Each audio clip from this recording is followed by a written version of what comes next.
কম বাজেটের মধ্যে সবাই চায় সুন্দর দেখতে একটি ফোন কিনতে, সাথে ভালো ক্যামেরা এবং 5G গেমিং চিপসেট থাকলে তো ব্যাপারটা আরও ভালোই হয়। ঠিক তেমন একটি ফোন নিয়ে কথা বলবো আজকের ভিডিওতে। ফোনটি হলো Infinix Hot 50। এবার কথা হলো ফোনটির দাম কত এবং বাংলাদেশে এই মুহূর্তে পাওয়া যাবে কিনা, না পাওয়া গেলে কবে আসবে।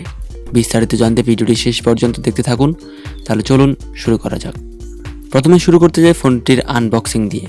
বক্সটি ওপেন করলেই পেয়ে যাবেন ফোন, এরপর থাকছে ইউজার গাইড, একটি transparent back cover, charger, USB Type-C কেবল এবং সেই সাথে সিম ইজেক্টর পিন। এই হলো বক্স কন্টেন্ট। এবার ডিজাইন নিয়ে কথা বলতে গেলে ফোনটির ব্যাক প্যানেলটিতে ইউজ করা হয়েছে গ্লসি ফিনিশিং, তবে এতে ইউজ করা হয়েছে প্লাস্টিক, সেই সাথে রয়েছে plastic body frame.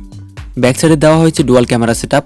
Ports and buttons নিয়ে কথা বলতে গেলে এর নিচের দিকে রয়েছে 3.5mm headphone jack, microphone, USB Type-C port এবং স্পিকার। রাইট সাইডে পাওয়ার বাটন, সাথে রয়েছে ভলিউম লকার। লেফট সাইডে সিম কার্ড ট্রে এবং আপ সাইড একদমই ক্লিন বলতে পারেন। এই ফোনটিতে দুটি সিম কার্ডের পাশাপাশি একটি এক্সটার্নাল মেমোরি কার্ড ইউজ করতে পারবেন। ফ্রন্টে পাবেন middle punch whole selfie camera. এই ফোনটির থিকনেস হলো 7.8mm এবং এর ওয়েট হলো 186 গ্রাম। এবার ডিসপ্লে নিয়ে কথা বলতে গেলে ফোনটিতে ডিসপ্লে হিসেবে ইউজ করা হয়েছে 6.7 ইঞ্চিজের HD+ IPS LCD ডিসপ্লে। এই ডিসপ্লেটির রিফ্রেশ রেট হলো 120 হার্জ, যার পিক ব্রাইটনেস 500 নিটস। মাত্র 500 নিটস পিক ব্রাইটনেস থাকার ফলে ডিরেক্ট সানলাইটে কিছুটা ব্রাইটনেসের ঘাটতি চোখে পড়বে, তবে গেমিংয়ের দিক থেকে পেয়ে যাবেন ভালো পারফরমেন্স। 120 হার্জের রিফ্রেশ রেট থাকায় গেমিংয়ের ক্ষেত্রে পাবেন স্মুথ পারফরমেন্সের জন্য ফোনটিতে প্রসেসর হিসেবে থাকছে MediaTek Dimensity 6300, যেটি 6 ন্যানোমিটার আর্কিটেক্টে বিল্ড এবং এই প্রসেসরটির আনটুটি স্কোর 4,30,000-এর কাছাকাছি। ভালো মাল্টিটাস্কিং করতে পারবেন, সেই সাথে ভালো গেমিং করতে পারবেন। পাবজি অথবা ফ্রি ফায়ারের মতো ভারী গেমগুলোও মোটামুটি সেটিংসে স্মুথলি খেলতে পারবেন।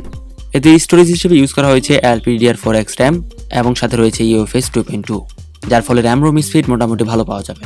ব্যাটারি ব্যাকআপের জন্য থাকছে 5000 mAh একটি বড় ব্যাটারি, সেই সাথে থাকছে 18 ওয়াটের একটি ফাস্ট চার্জার। এই ফোনটিতে ইউজ করা হয়েছে IP54 এর রেটিং, যার ফলে পানি বা ধুলোবালিতে তেমন কোনো সমস্যা হবে না। ক্যামেরা সেটআপের দিক থেকে ব্যাক সাইডে ডুয়াল ক্যামেরা সেটআপের মধ্যে থাকছে 48 মেগাপিক্সেলের একটি প্রাইমারি লেন্স, যেটিতে ইউজ করা হয়েছে Sony IMX582 সেন্সর এবং আরেকটি AI লেন্স। যদিও AI লেন্স আমাদের তেমন একটা কাজে আসে না। ব্যাক সাইডের ক্যামেরা দিয়ে সর্বোচ্চ 2K পর্যন্ত ভিডিও রেকর্ড করতে পারবেন, সেই সাথে ভালো কোয়ালিটির ফটোগ্রাফিও করতে পারবেন। সেলফি ক্যামেরা হিসেবে থাকছে 8 মেগাপিক্সেলের একটি সেলফি ক্যামেরা, যার মাধ্যমে ফুল HD ভিডিও রেকর্ড করতে পারবেন, সাথে ভালো কোয়ালিটির সেলফি তুলতে পারবেন। ফোনটিতে আউট অফ দ্য বক্স পেয়ে যাবেন Android 14, সেই সাথে ব্যাক এন্ডে থাকছে XOS 14.5। এতে রয়েছে 2 বছরের সিকিউরিটি আপডেটস এবং এতে ইউজ করা হয়েছে Wi-Fi 5, সাথে রয়েছে Bluetooth 5.4। সিকিউরিটির জন্য থাকছে সাইড মাউন্টেড ফিঙ্গারপ্রিন্ট সেন্সর।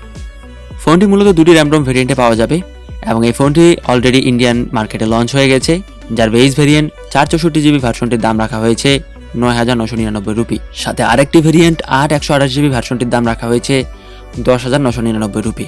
তবে এই ফোনটি বাংলাদেশে 5G অ্যাভেলেবল হবে না, শুধুমাত্র 4G ভার্সনটি বাংলাদেশে আসবে এবং বাংলাদেশে এই ফোনটির দাম আনুমানিক 15,000 টাকা থেকেই শুরু হবে।